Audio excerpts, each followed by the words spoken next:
Aujourd'hui, ma copine s'est un peu moquée de moi parce que je portais ce t-shirt qui est troué ici, là, comme vous pouvez voir. Juste là, on peut voir le trou. J'ai un peu un look de clodo et en gros, elle me dit putain, Loan, tu gagnes, je sais pas, 20 000 balles par mois, pourquoi t'as l'air d'un putain de pauvre? Et c'est vrai, j'avoue, faudrait que j'ai un meilleur t-shirt parce que ça, c'est vraiment chum. Mais ça montre aussi un truc dont j'aimerais parler dans cette vidéo, ça montre que je suis quand même assez bien éduqué financièrement. Je viens pas d'une très haute classe sociale, mais ma mère vient d'une classe sociale, on va dire, supérieure. Alors je sais, ça peut paraître étonnant parce que j'ai dit que ma mère était une immigrée iranienne, machin. Oui, en France, elle était pauvre. Mais avant de venir en France, elle était très riche en Iran. Elle travaillait avec le roi et tout. Enfin, sa famille travaillait avec le roi. De ses 0 à 13 ans, avant que son père se fasse assassiner et qu'elle ait dû quitter les rangs parce qu'il y a des gens qui voulaient faire exploser sa maison, et bah elle a été élevée comme une bourge et donc avec un petit peu le mindset des riches. Donc investissement, pas faire de dépenses extravagantes. Et ça, elle me l'a transmis. Alors mon père, lui, m'a pas transmis ça. Mon père vient vraiment de la classe ouvrière. Donc lui, il a pas du tout de connaissances dans le monde des finances personnelles, de l'investissement. C'est que depuis que je leur dis, moi, en fait, qu'il faut qu'ils arrêtent de faire des emprunts pour partir en vacances ou des emprunts pour acheter des choses matérielles, qu'ils arrêtent de le faire. Et voilà, je voulais faire une vidéo sur ça. La richesse n'est pas un synonyme de faire des dépenses extravagantes. Le truc matériel que j'ai acheté, qui était le plus cher que j'ai jamais acheté de ma vie, c'était un booster Pokémon à 1800 €. Alors oui, là, je le dis comme ça peut paraître waouh, mais c'est une dépense extravagante, fils de pute. Oui, mais en fait, non, c'est pas si cher que ça. Genre, c'est vraiment en plus d'un an de grind, après avoir fait sans doute, à l'époque, je devais avoir fait plus de 100 000 de CA. C'est le truc le plus cher que j'ai acheté en société en plus, parce que j'en ai fait une vidéo sur YouTube. Je ne m'achète pas de vêtements, pas de belles montres. Cette montre là, bon, c'est une belle montre, hein, mais c'est pas une montre que je me suis acheté moi-même, c'est une montre que j'ai depuis très longtemps, qui vaut peut-être 200 ou 300 €. Je pars très souvent en voyage, oui, mais quand je vais en voyage, je prends toujours la classe économique, alors que je pourrais un petit peu prendre la classe business, pas première non plus, mais première, je pourrais sans souci. Regarde là, par exemple, je vais aller au Japon. J'ai le choix entre 1000 balles pour le vol classique ou 3000 balles pour la business. Et bah, j'ai l'intelligence, la rationalité de me dire, bah en fait, on s'en bat les couilles de prendre la business parce que à la fin du vol, genre il sera passé 11 heures environ à la fin du vol quand je serai au Japon. Dans un cas, j'aurais perdu 2000 balles et dans l'autre cas, si je prends l'économique par rapport à l'autre, c'est comme si j'avais genre 2000 balles gratos que je peux utiliser n'importe quoi pour me faire plaisir, m'acheter une belle montre à 2000 € ou m'acheter un booster à 2000 € et c'est plus cool parce que je me dis voilà, c'est vraiment temporaire pour le coup. Alors bien sûr, je me doute que ça c'est parce que je gagne, on va dire dans les 20-50K par mois. C'est difficile de vous donner un chiffre précis, mais c'est le principe de quand on est entrepreneur, on fait pas toujours les mêmes mois, donc entre 20 et 50 par mois. Je me doute bien que si je fais entre 20 et 50 millions par mois, oui,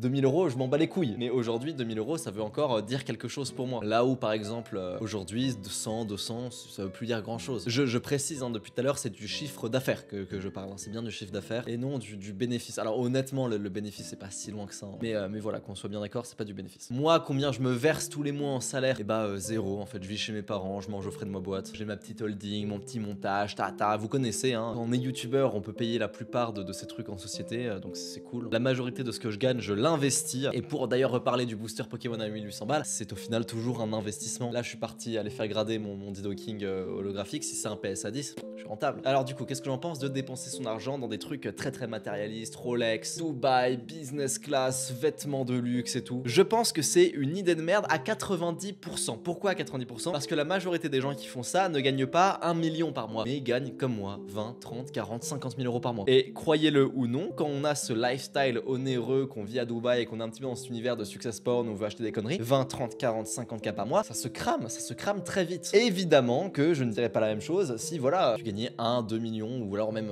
200 000 € par mois, pardon. Oui, là évidemment, tu peux te faire plaisir dans des conneries. Est-ce que je pense que c'est des achats qui sont là pour masquer ton insécurité financière? Est-ce que c'est un complexe d'ancien pauvre? Sans doute. Est-ce que j'en suis victime moi-même au quotidien? Sans doute. Croyez pas, ça me ferait extrêmement plaisir. Je sais que je me sentirais bien après avoir fait une story dans un jet privé. Je sais que je me sentirais bien. Je pense que la plupart des gens qui critiquent ça, qui disent ouais non mais c'est parce qu'il est insécure, les gens qui ont des vêtements de luxe, c'est pas des vrais riches. Déjà le truc de ouais les vrais riches ils les achètent pas de Ferrari, c'est pas les pauvres qui achètent des Ferrari dans tous les cas. Le truc genre vrai riche vs faux riche, c'est surtout une histoire d'éducation financière, mais les gens qui s'achètent des Rolex sont riches. La vérité c'est que s'ils étaient riches, eux aussi, comme c'est des anciens pauvres, ils claqueraient tout dans des Rolex et tout. Et moi aussi, je sais que je serais capable de faire ça parce que j'ai pas ce mindset de voilà, faut être délicat avec l'argent, faut pas trop le montrer, faut se cacher et tout. Je viens pas d'une grande famille de grands bourgeois. J'ai pas l'étal actuellement pour mettre 100 000 € dans une voiture, c'est pas possible. Je serais con de faire ça. Et encore pire, si vous n'êtes pas riche, moi entre guillemets, ça va. Même si je peux pas m'acheter une voiture à 100 000 € comme ça sur un claquement de doigts, je le sentirais énormément passer parce que je suis pas encore à plus de 10 millions, tu vois. Alors que si vous avez pas ça et que vous vous endettez par exemple pour acheter une voiture, c'est le cas de mes parents.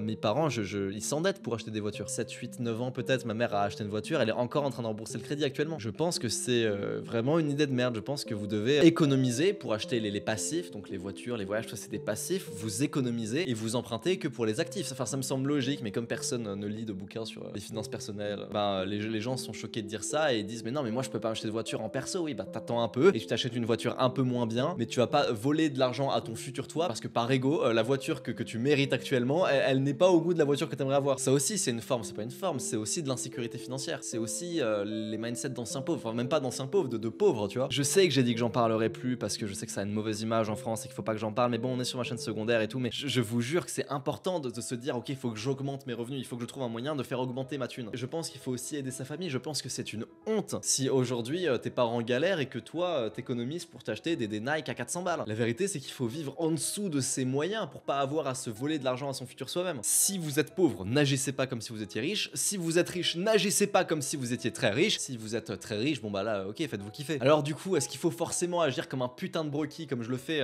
Non, hein, ce t-shirt à 10 balles, effectivement, ça me semble pas incohérent d'aller me refaire ma garde-robe avec l'argent que je gagne, mais c'est pas non plus ce que j'appellerais flamber, tu vois. Les finances personnelles et les investissements, c'est pas un sujet que je maîtrise à fond, donc je sais pas, j'ai peur de dire un peu des conneries dans cette vidéo. Dites-moi ce que vous en pensez quand je parle de ce genre de sujet et tout. C'est mon ressenti de jeune entrepreneur de 20 ans, c'est comme ça que je vois le truc. Si vous pensez que j'ai tort ou que j'ai raison, dites-le moi dans les commentaires. Ce qui manque surtout, en fait, c'est pas un meilleur mindset, mais ça contredit un peu ce que je disais, tu vois, parce que je réfléchis en même temps, mais ce qui manque surtout, c'est de la discipline. Parce qu'on s'en bat les couilles que t'aies le mindset de riche, de vrai riche, parce que tu sais qu'il faut pas flamber dans une Ferrari, mais de toute façon, tu peux pas le faire, donc évidemment que tu vas pas le faire. Non, tu devrais plutôt te focus sur, voilà, il me faut plus de discipline, il faut que je travaille plus, il faut que je trouve un moyen de lancer un business, de faire n'importe quoi.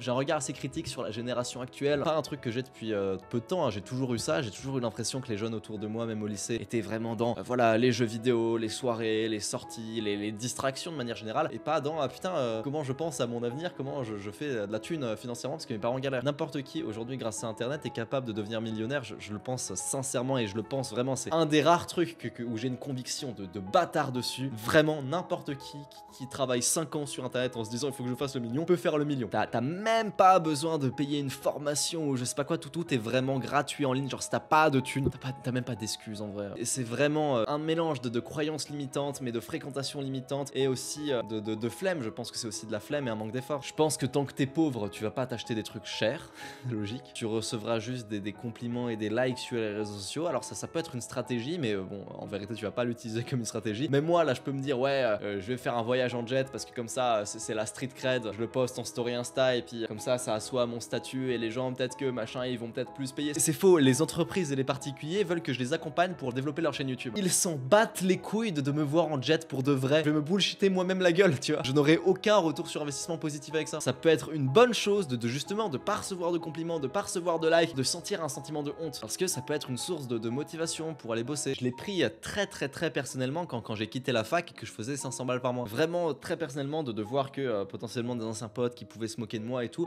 finiraient par peut-être au maximum, tu vois, faire 7-8 000 euros par mois dans les études. Alors je pense pas qu'ils vont le faire, mais c'est un peu malsain, mais je l'ai pris personnellement. J'étais en mode, ouais, attends, si je fais moins de 7-8 000 euros par mois, je suis une salope, tu vois. Je vous conseille aussi peut-être de vous-même échouer, de vous-même faire des erreurs au niveau de vos dépenses, de vous-même investir dans des conneries, acheter des merdes, des voitures qui vous font plaisir 5 minutes et vous vous rendez compte 1 heure plus tard que vous en battez les couilles maintenant. Parce que comme je l'ai dit, je pense qu'on apprend jamais mieux que de ses erreurs quand on les fait soi-même et pas quand on regarde une vidéo. N'importe qui prend les bonnes décisions, qui travaille un peu, je vais même pas dire qui cravache comme un bâtard, qui travaille un peu sur son ordi, est capable d'atteindre la liberté financière, quoi que ça veuille dire, quoi que soit ton objectif. Un petit rappel à la responsabilité individuelle, c'est à vous de vous prendre en main. Si c'est pas le cas, je pense que vous avez des défauts à corriger, la flemmardise, peut-être votre organisation, peut-être autre chose, vos croyances, et y croyez pas, hein, il y a des moyens de régler tout ça. Hein. C'est peut-être le thème de l'ONLV pendant 1 an et demi. Il y a des vidéos à ce sujet, hein, si ça vous intéresse. Travaillez dur pour votre famille et essayez vraiment d'avoir un peu cette pression de l'argent. Et évidemment, si c'est trop, c'est malsain, je suis d'accord, mais un minimum parce que ça coûte assez cher d'être libre et de faire en sorte que sa famille travaille pas trop. Investissez intelligemment, pensez à la retraite de vos parents, c'est super important. Et puis voilà, si ça vous intéresse de vous lancer sur YouTube, cliquez sur le lien en description ou en commentaire épinglé. Vous avez vu, j'ai fait une petite refonte du site de vente parce que là tout le monde était en mode ouais, Lohan, ton site on dirait un scam et tout. Cliquez, vous allez voir, c'est beaucoup mieux maintenant, ça donne plus envie et tout. Vous me direz maintenant, j'ai envie que vous me fassiez des retours sur la vidéo de vente. Vous cliquez, vous regardez la vidéo de vente et vous me dites ce que vous en pensez. Allez, bisous.